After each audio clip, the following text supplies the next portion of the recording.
кетем, кетпейм. Жаш балдардын ою болот. Мен кетем, суббота күнү кетем деп айттым.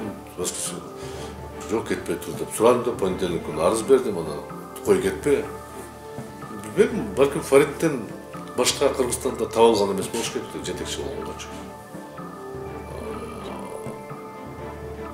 Фарит түшүнүп калды, жооп бере турган мезгил келди, ошон үчүн кетип турду.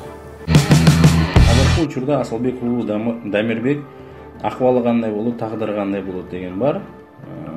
Казакстандын соту буну соттойбу же экстрадиция менен бизге келеби деген бир мындай чоң суроо болуп жаралып жатат да. Ошол себептен биз аз маз борбордук шайлоо комиссиясы ошол Асылбек уулу Дамир боюнча убактылуу бул маселени карабай турса болот.